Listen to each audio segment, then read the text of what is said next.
Yeah.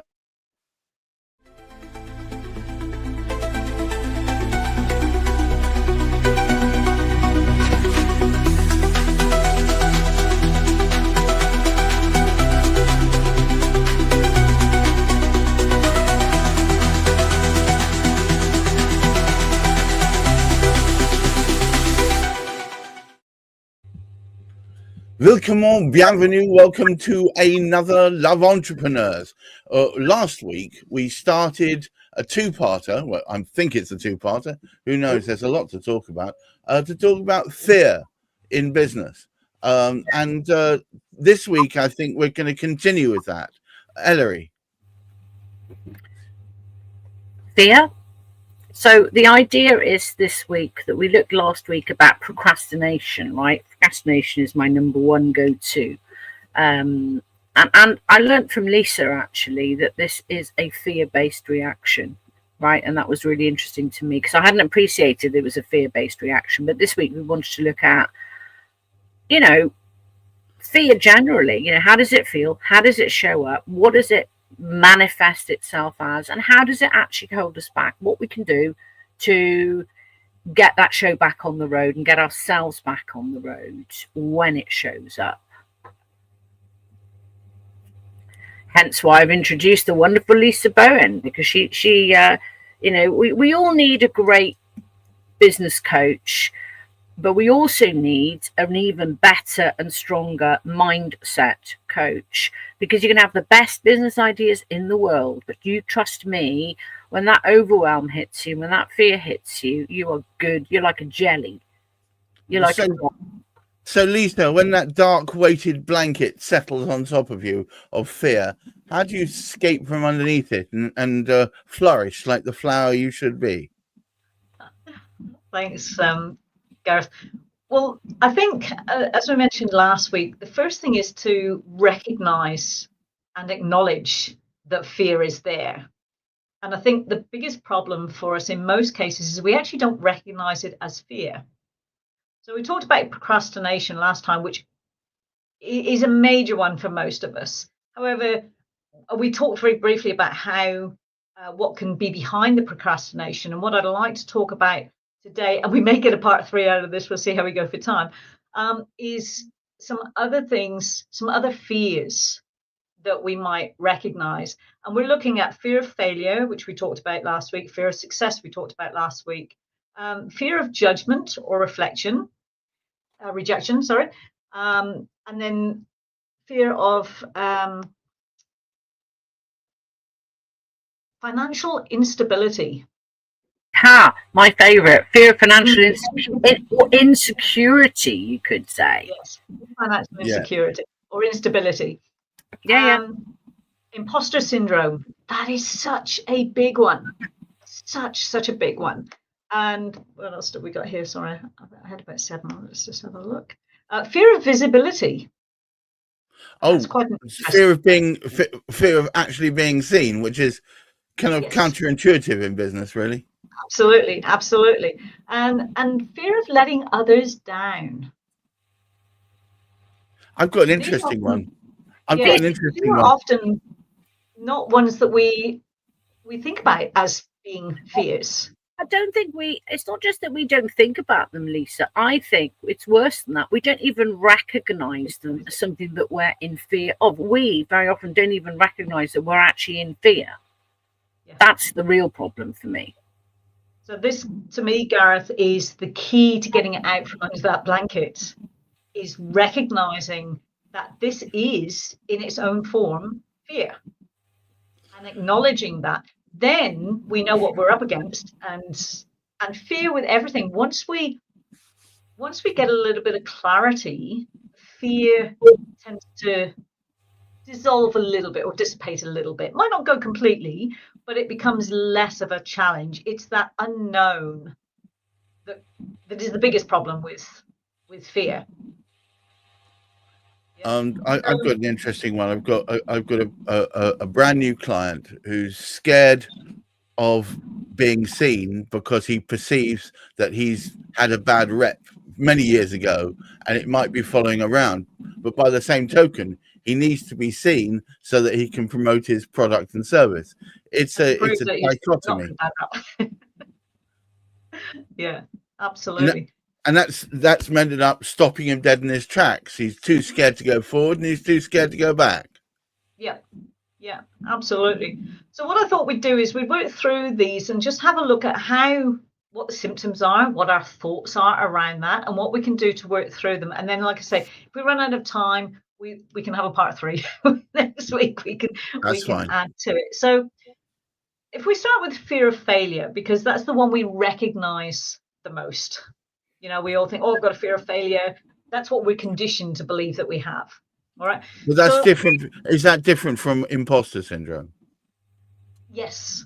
Oh, totally. So fear of failure is not being good enough. Imposter syndrome is more a fear of being caught out. Oh, okay.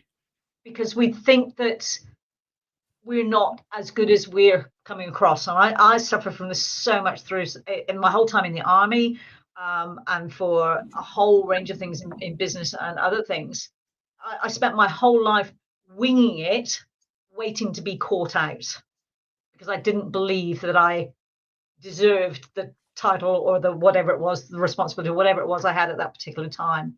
So yes, there's a definite difference there. So fear of failure, symptoms are procrastination, which we talked about last week. Perfectionism. This is a big one. Okay, and I'll talk about that a little bit more in a minute. And over planning without launching. And this comes under your perfectionism. It's like, it's never good enough. It's just, I just need to do this before I do that. And how many of us do, I just need to do another course. Once I've got this course, I'll be done. And we get this course done. And then it's like, this is the perfect course. That'll just be what I need to take. You know, we've all been there, haven't we? I just need to employ this person. I just need to do this. So that perfectionism comes under fear of failure. So we keep putting off the actual doing of something because we keep preparing. And a boat, right. You know, it doesn't matter how much work you put onto a boat, it won't float until you put it on the water. We've really got to say at some point.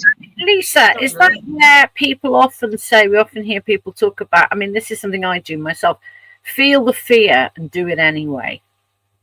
Yes. Is that where you get that phrase from? That's where that comes from. Now, the problem with that, Larry, is that the fear can actually be paralyzing. When we don't know what the fear is, we know something, but we don't actually know what the fear is. So it's fear of the unknown. Fear of the unknown, yeah. And that's all fear is, really. I mean, classic example, totally not business related, but I had a friend of mine who's one of my dance group in the UK saying, oh, I'm really worried. I promised I'd dance a competition with this guy, but he's just won it with somebody else. And now I'm worried I'm not going to be good enough, blah, blah, blah, blah, blah, blah. So I said to her, have you talked to him about this? And she sent me a message literally just before we came on and said, oh, it hadn't even crossed his mind. You know, he's not bothered about winning. He didn't expect to win. He just wants to have fun. But she was in a right state when I saw her yesterday, or I spoke to her yesterday, because her fear, the mind goes wild. You know, we say haven't got an imagination. Right. You get some fear or some worry about something, and your imagination will tell the most incredible stories. Absolutely the most incredible stories. So the thoughts that we have around fear is, what if this doesn't work? Or I want everything to be perfect before I'm putting it out there. And so guilty of that one. so guilty of that one. There was a time when if I couldn't get my lighting was as bad as it is now, I wouldn't have come on. Yeah. Now it's just, you know what? In the grand scheme of things, is it life-threatening? No. Will I remember this in 5 years' time? Nah, let's just do it anyway. Absolutely. And I don't think, I mean, in that context, it's kind of also fear of judgment. People, you're worried about your lighting because the way people are going to perceive you. Right. That's right. Yeah. When in actual fact, they perceive your words and the content of your mind far above whether or not they can see you relative to your backdrop. That's right. But it took a long time Gareth, for me to get to that point where that's the lighting is secondary to what I have to say. I think this is where my autism helps me out, because I just don't think about any of those things. I just think, does it function? Will it work? Yes or no? Yes. Yeah. So this is where the perfectionism comes in. It just needs to be, I just need to do this. I just need to get it like this, whatever. And that stops us putting the boat in the water, so to speak. I got a good friend who is writing some software, and he was supposed to release it, I think, a year or two ago. And he just, if I could just add this bit, and just release it. Add it afterwards. Yeah, absolutely. And that's what feel the fear is about, Larry. It's very easy to say feel the fear and do it anyway, but until you identify that there is fear and you acknowledge what that fear is, then the fear is paralyzing. But you know what I do, right? Let me tell you what I do. I elevate my vision. The first thing I do when I feel the fear, I recognize it as, I don't necessarily recognize it as fear. I don't even know what it is. It's something that's preventing me from having peace, let's say, right? So what I do is I basically go, right, okay, shut up, head, is the first thing I do, right? And I go into a quiet room and I remind myself of, why am I doing what I do? What was it that I thought that I could contribute or do? And I really work on, and it's hard to do it, but I push that thought through and I keep reminding myself, and I just carry on whilst, and this is the hard bit for me, whilst feeling that unease feeling. And because that unease feeling is my body pushing against, because it wants to lament, it wants to go, oh, you know, pour me another drink, you know, right. It just wants to have a pity party for some reason. It's like the inner child, right? It's that little tantrumy firework in my brain that goes, oh, you know, it's all about me. It's the same stuff. It's nonsense, right? And I can choose. And this is the hard bit, right? Because it's so nice to just go into the pity party. And I actually now have to force myself away from the pity party back to what I was actually doing. And what I've noticed is that when I do that, it takes about 5 to 10 seconds now for my brain to catch up and go, oh yeah, fine, this is what we're doing. Why this has to happen to me, I do not know. I can't answer that. I'm not a psychologist, I'm not a psychiatrist, but I'm sure there are reasons.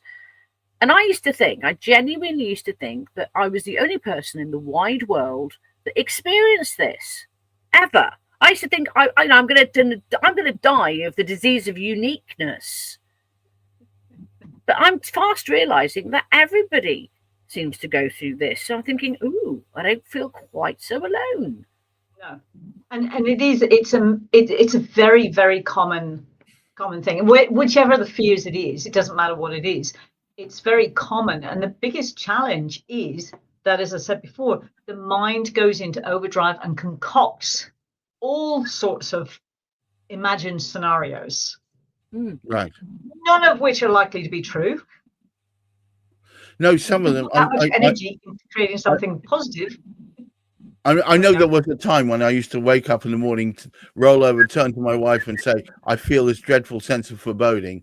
And she'd say, it's not going to happen. Go and eat something.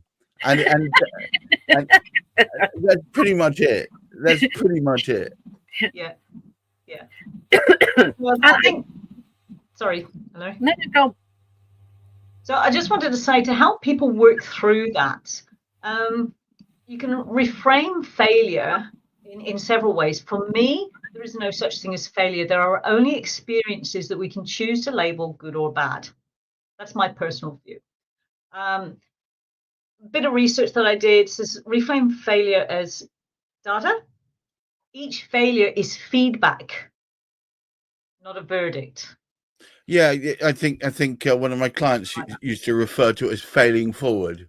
You know, yes, absolutely. You know, yeah, failing forward. But I like failure as feedback, not as a verdict. Yeah, yeah, because it's never over. There's always plenty more games to play. So, Sorry, Larry.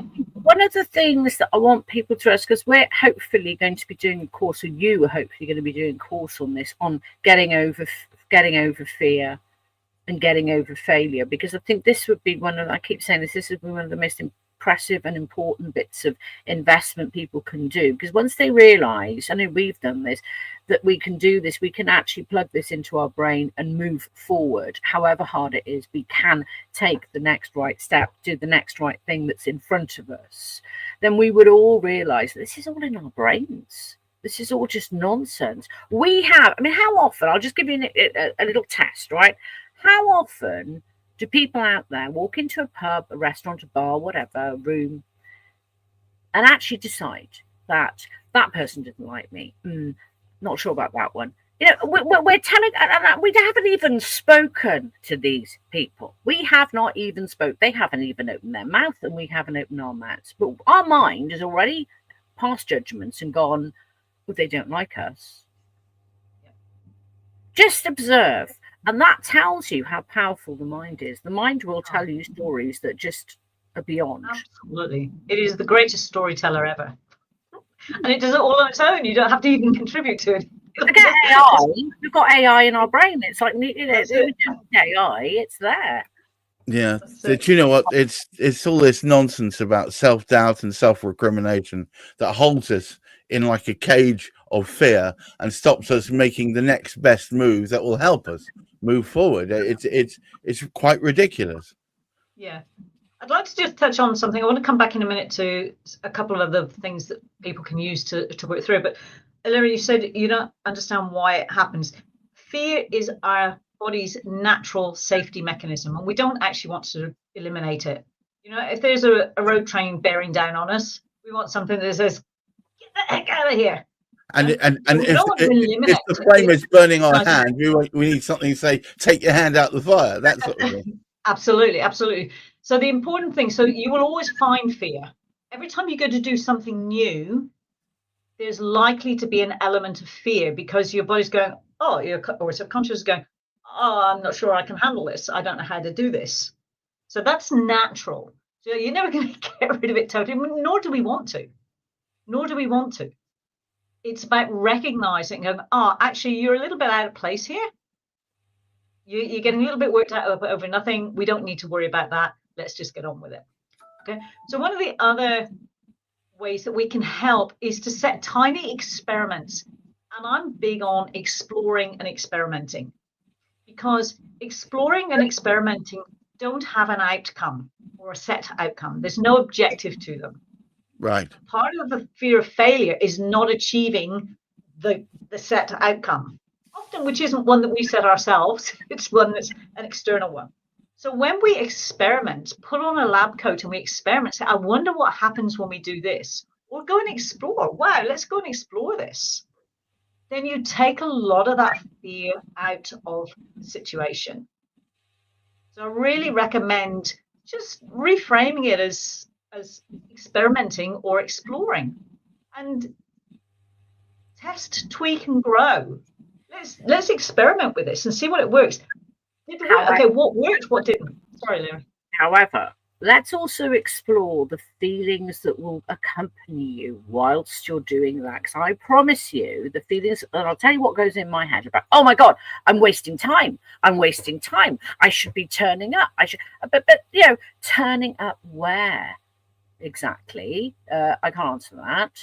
But these will be all the nonsense stories that my mind will be telling me, and not leaving me in peace to just explore. And this is where Gareth does have an advantage maybe over us, because his brain probably will just be in super focus on the exploring.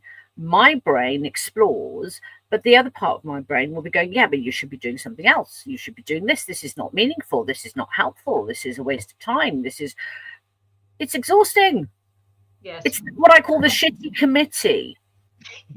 It's the shitty committee is active and it's chattering away and it's arguing. When they start to argue, and I haven't even joined the discussion at this point, I'm just observing them having an argument that I'm not even part of. Yeah. And yeah, I mean, I love that, the shitty committee, because it's going on all the time. What you were talking about there, Larry, is often related to a sense of self-worth. Ah. I should be doing something because otherwise I'm not valuable. And we don't see it in that way, but we're brought up to believe that we had to add value to everything we do. We have to be of value to society. And we have this value of society, which is set by society, which bears no resemblance to whether we're actually valuable or not. You know, society thinks we have to be super successful financially to be valuable to society. Well, that's not true. Look at our nurses, look at our teachers, look at all these people who are a really valuable asset to society. But you see, this is the thing. Okay, now I think maybe I'm right or wrong here. Please tell me. So when I have a job, let's say I'm going back to working in a shop or working into something really simple, really stable, I feel happy. I feel safe. Right? I feel my brain feels safe because I'm in a construct that is familiar. The moment I have to break out of that construct that's not familiar, my brain, I think, begins to feel a bit unsafe. And the more unsafe it feels, I'm using my words now, they're not necessarily the right words. The more unsafe it feels, the more the shitty committee starts up. Ooh, you're doing that. Why are you doing this? Ooh, they don't like you. Yeah. And this is the exploration that entrepreneurs, that's why what you do is so important for the entrepreneurial journey, because we need to know, and I say this to everybody, people need to know about this stuff up front whilst they're experiencing it, because otherwise they'll just give up. And there never was a good reason to give up in the first place, right? Because they just don't understand that when you go into a different space, the brain responds differently. It goes into fight or flight because it's like, oh, am I safe here? Is this going to be safe for whatever reason? So there's a lot to explore in that, Larry. And I think I don't know. Do we? Because I need to wind this up now. Is this? Are we going to go for a fear part 3? I think probably 3, 4, and 5, maybe. Who knows? All right. Well, look, before we go any further, I want to draw everybody's attention. You saw the QR code in the bottom. Use it to start the Big Fix. The Big Fix is, frankly, the flagship product of Love Entrepreneurs. It basically is free. It'll get a peer group review of your ideas and your direction, and we'll give you some honest feedback. It literally takes 2 sessions over 2 days. And at the end of it, Ellery provides you with an absolutely brilliant report, which identifies all the main elements of that, so you can take action. And then we can move on to the other elements, which we referred to in previous Love Entrepreneur shows, where we talk about getting funded and also getting planned or plan up and then get funded. But we could talk about that again. I think it's worth repeating in a future episode. Yeah, I mean, Gareth, can I just give the audience just one last point, as I normally do? It is very easy to make money in business, right? Anyone that tells you it's not, they haven't found the magic sauce, right? It's a process. That's all it is. It's a process. Once you understand, it's like an algorithm in modern day parlance, right? That's all it is. The reason that people don't make money in business is because they get emotionally attached, hence the Lisa Bowen mindset alchemist, right? The mind, we've heard, we prevent ourselves from moving forward, which is why we need to divorce that mind from what we are doing. We need to get absolutely clear. Making money is easy if you're prepared to invest the time and money into sorting your brain out first. The rest is easy. We need to uninstall those programs that are no longer suitable. Yeah. And download, install new programs. That's all. It just remains for me to say thank you so much to Ellery Coslet, who is the founder of Love Entrepreneurs and Silvertree, it should be pointed out. And of course, Lisa Bowen, the mindset alchemist. I've been Gareth Wax, a purple-hatted freak. But I want to thank all of you. Please come along to Love Entrepreneurs. Please come along to the Love Entrepreneurs show. They are every week at 11 o'clock on Wednesday, and we'll be trying our best to find the way that you can reach for the stars, get your feet on the ground, and hopefully look after that mental health. Until next time, thank you so much. Bye bye now.